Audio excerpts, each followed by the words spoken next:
A guerra na Ucrânia segue em um momento crítico, com ataques cirúrgicos contra alvos russos, avanços estratégicos no campo de batalha e novas dificuldades para Moscou.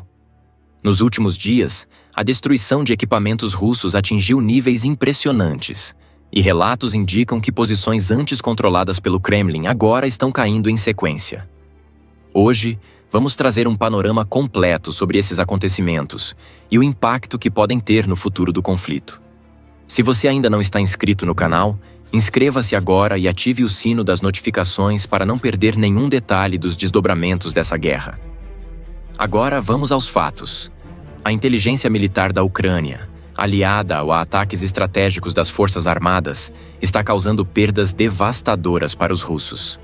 Somente nos últimos dias, a destruição sistemática de equipamentos e posições inimigas resultou em um saldo impressionante. 6 tanques russos foram destruídos, 18 veículos blindados atingidos, 19 sistemas de artilharia foram neutralizados e 3 sistemas de defesa aérea eliminados. 204 veículos russos foram danificados ou destruídos, 39 drones abatidos e 128 fortificações russas demolidas. Além disso, 6 depósitos de munição e uma instalação de combustível foram alvejados com sucesso. Informações atualizadas. Esses números refletem não apenas o alto nível de precisão dos ataques ucranianos, mas também a vulnerabilidade crescente das forças russas, que enfrentam dificuldades logísticas e um enfraquecimento de suas capacidades defensivas. As imagens mais recentes, vindas da cidade de Toretsk, mostram um cenário devastador. Segundo os fotógrafos Konstantin e Vlada Liberov, a destruição é absoluta. Eles afirmam que a cidade não existe mais.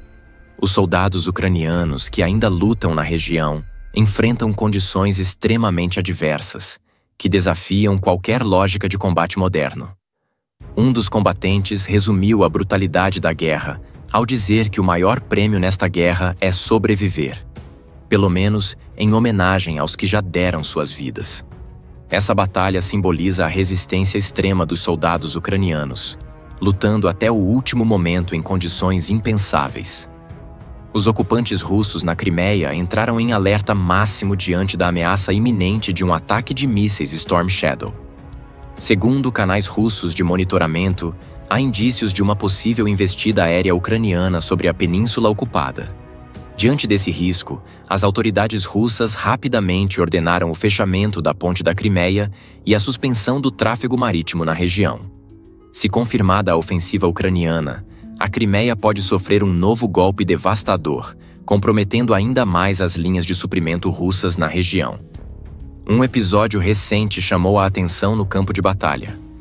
Um veículo civil, transportando soldados russos, entrou na mira dos operadores de drones ucranianos.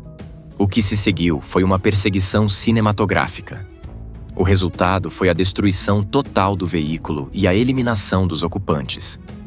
Esse evento reflete como a guerra moderna está sendo transformada pelo uso intensivo de drones, que continuam sendo uma arma de precisão devastadora. Os combates na região de Kursk aumentaram de intensidade.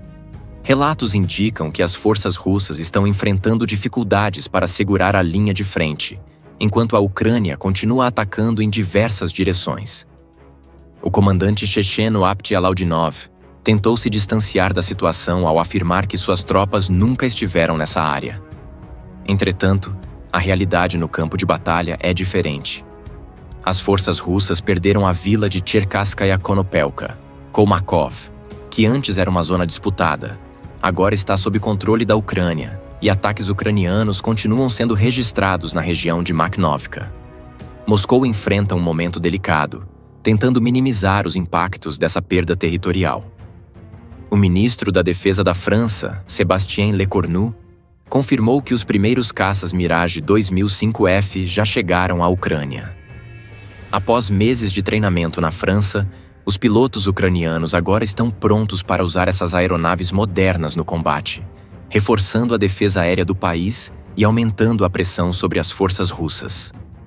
Na região de Donetsk, um ataque com foguetes de precisão GMLRS atingiu diretamente uma concentração de soldados e veículos russos. Esse bombardeio provocou perdas significativas para Moscou, reforçando a capacidade da Ucrânia de realizar ataques estratégicos com grande impacto no campo de batalha. O porta-aviões Admiral Kuznetsov, o único da frota russa, está há anos parado, corroído pela ferrugem e envolvido em escândalos de corrupção. Especialistas indicam que as chances dessa embarcação voltar a operar são cada vez menores. Sem ele, a Rússia perde sua única plataforma naval de lançamento de aeronaves, reduzindo drasticamente sua capacidade de projeção de força nos mares. As forças ucranianas estão ampliando a chamada Zona Sanitária na região de Kursk. O grupo Hydra, da Guarda de Fronteira da Ucrânia, confirmou a destruição de 5 caminhões russos e 4 veículos leves. A mensagem é clara. A Rússia não pode se sentir segura nem em seu próprio território. O presidente ucraniano Volodymyr Zelensky reforçou a importância dessas ações ao afirmar que o agressor pode e deve ser atingido em sua própria casa. Isso não é apenas justo, mas também essencial para a segurança da Europa. Além disso, Zelensky concedeu honrarias a várias brigadas e soldados que participaram da operação, incluindo combatentes estrangeiros que agora foram aceitos como cidadãos ucranianos. Trump anunciou que seu plano de paz para a Ucrânia não será apresentado na Conferência de Segurança de Munique, que ocorrerá entre os dias 14 e 16 de fevereiro, apesar das reportagens anteriores que sugeriam o contrário.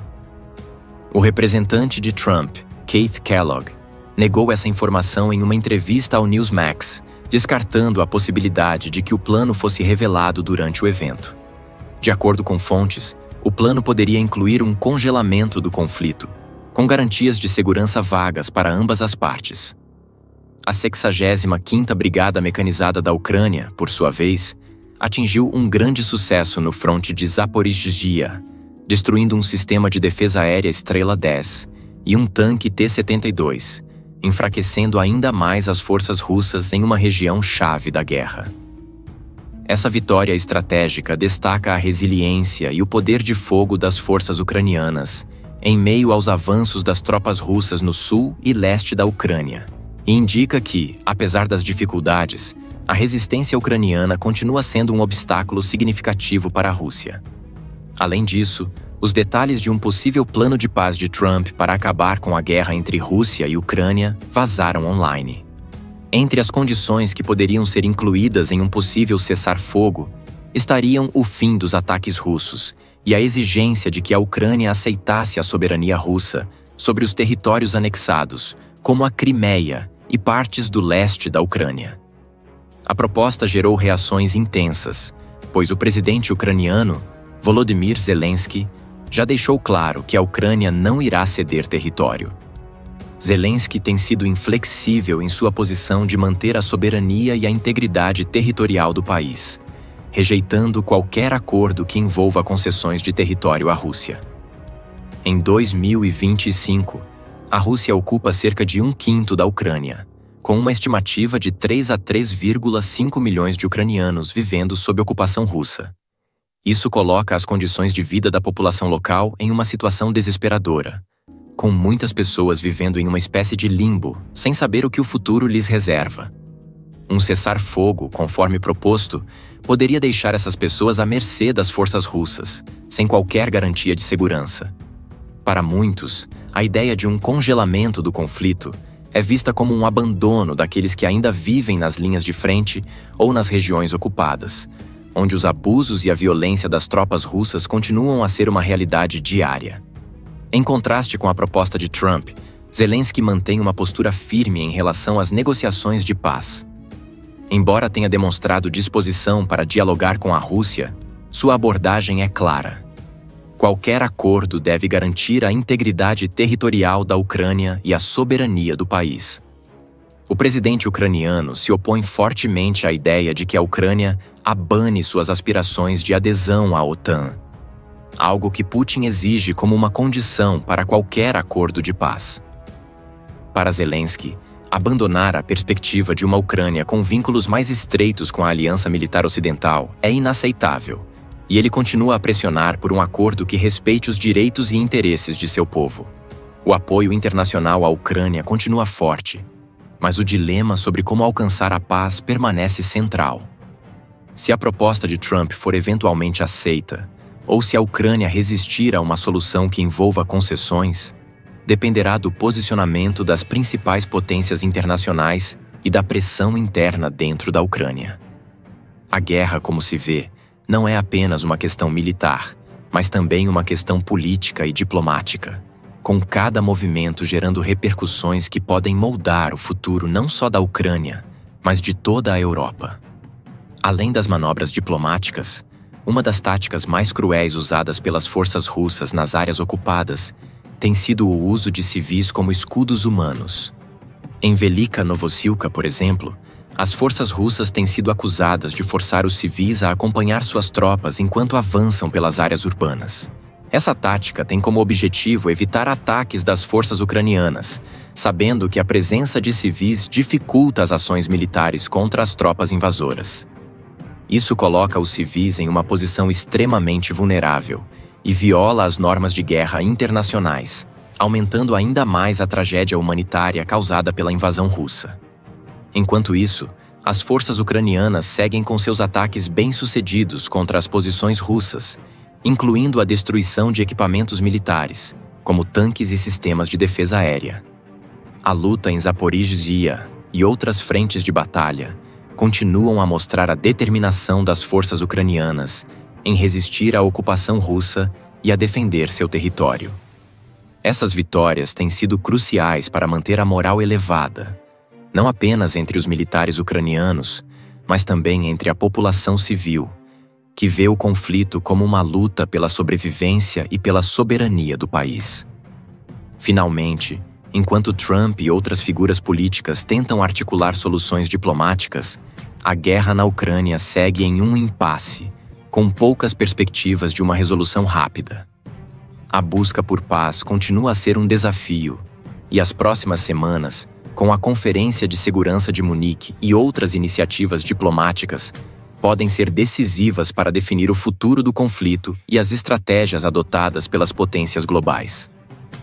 A situação continua tensa, com uma guerra prolongada que afeta diretamente a vida de milhões de pessoas e coloca em risco a estabilidade da região e do mundo. O futuro da Ucrânia está, sem dúvida, atrelado às decisões políticas que serão tomadas nas próximas semanas e meses. Se você quer continuar por dentro de todos os desdobramentos, inscreva-se no canal e ative o sininho. Nos próximos vídeos, traremos análises ainda mais profundas sobre os impactos globais deste conflito. Até lá! Esse foi o vídeo de hoje. As informações atualizadas acabam aqui. Após esse momento, iremos reagir a outro vídeo. Fui! Você já parou para pensar no impacto que a guerra na Ucrânia está tendo em outras partes do mundo? E se eu te disser que um dos países mais isolados do planeta está aproveitando esse conflito para aprimorar sua tecnologia militar? A Coreia do Norte, conhecida por seus testes de mísseis de precisão duvidosa, pode ter dado um salto impressionante.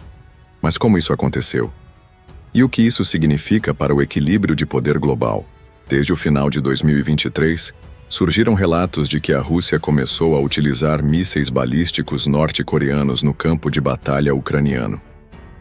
Inicialmente, esses mísseis eram vistos como uma alternativa de baixo custo para o Kremlin, mas os últimos ataques mostraram algo surpreendente. Eles estão muito mais precisos do que antes. Antigamente, os mísseis norte-coreanos tinham um erro de impacto que variava entre 1 a 3 quilômetros. Agora, a precisão aumentou para apenas 50 a 100 metros. Os mísseis norte-coreanos antes tinham um erro de impacto entre 1 e 3 quilômetros. Agora, esse desvio caiu para apenas 50 a 100 metros. Essa melhoria pode ser explicada pelo uso de novos sistemas de navegação e melhor controle de trajetória. Se confirmada, essa mudança pode significar que a Coreia do Norte está avançando rapidamente em sua capacidade de produzir mísseis balísticos mais letais e confiáveis. Analistas acreditam que essa evolução pode ser resultado de cooperação tecnológica com a Rússia. Pyongyang pode estar recebendo informações valiosas sobre desempenho em combate, permitindo ajustes em seus sistemas. Além disso, os mísseis lançados na Ucrânia podem estar sendo usados como testes práticos para futuras melhorias. algo que a Coreia do Norte não poderia fazer de forma segura em seu próprio território. Para Moscou, o uso desses mísseis tem vantagens estratégicas. Primeiro, alivia a pressão sobre os estoques de armas russas, que estão sob grande desgaste. Segundo, fortalece sua relação com Pyongyang, garantindo um fluxo contínuo de armamento barato. E, por fim, permite que a Rússia explore novas capacidades tecnológicas sem expor diretamente seus próprios sistemas. Essa nova realidade não afeta apenas a Ucrânia. Com a melhoria da precisão de seus mísseis, a Coreia do Norte representa um risco ainda maior para seus vizinhos, especialmente a Coreia do Sul e o Japão. Se esses avanços forem aplicados aos mísseis intercontinentais norte-coreanos, os Estados Unidos também precisarão revisar suas estratégias de defesa contra ameaças vindas do Pacífico. A resposta internacional pode ser dura.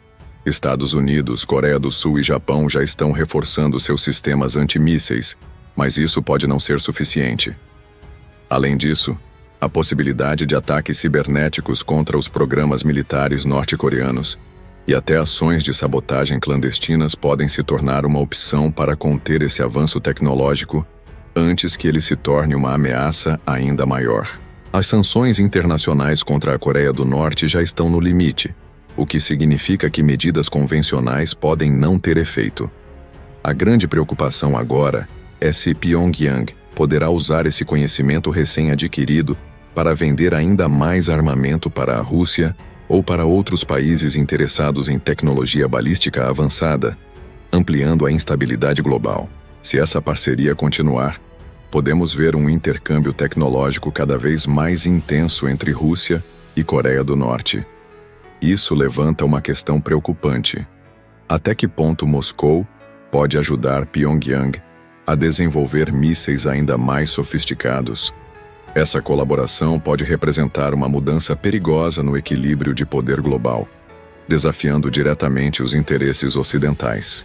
Estamos testemunhando uma nova dinâmica geopolítica, onde Rússia e Coreia do Norte se beneficiam mutuamente, enquanto o Ocidente busca maneiras de conter essa ameaça crescente. O campo de batalha ucraniano se tornou um laboratório para os avanços militares norte-coreanos. E o mundo pode estar entrando em uma nova era de tensão, onde alianças inesperadas redefinem o futuro dos conflitos globais. A possibilidade de transferência de tecnologia entre Rússia e Coreia do Norte preocupa analistas militares. Se Moscou fornecer componentes avançados, como sistemas de guiagem mais precisos ou motores de maior alcance, Pyongyang pode acelerar seu desenvolvimento de mísseis de longo alcance. Isso pode permitir que a Coreia do Norte modernize rapidamente seu arsenal, tornando suas ameaças nucleares ainda mais difíceis de serem interceptadas por sistemas de defesa ocidentais. O impacto dessa parceria pode se estender além da Ásia. Países sob sanções como Irã e Síria podem se interessar pela nova tecnologia norte-coreana. Se a Coreia do Norte começar a vender mísseis mais avançados para aliados da Rússia no Oriente Médio, isso pode desestabilizar ainda mais a região. Essa possível proliferação de armas sofisticadas criaria desafios adicionais para os Estados Unidos e seus aliados, aumentando a demanda por medidas preventivas contra novos atores militares. O Ocidente pode reagir com novas sanções e bloqueios diplomáticos, mas a eficácia dessas medidas é incerta. Com o apoio da Rússia, a Coreia do Norte pode encontrar maneiras alternativas de contornar restrições e continuar aprimorando suas capacidades militares. Isso pode forçar os Estados Unidos e seus aliados a adotarem uma abordagem mais agressiva, aumentando tensões e criando um cenário de risco elevado para futuros confrontos militares diretos. Nós agradecemos por você estar aqui assistindo. Deixe nos comentários a sua opinião. Se você discorda, se você concorda. Até o próximo. Olá, queridos telespectadores, sejam bem-vindos ao Front Brasil.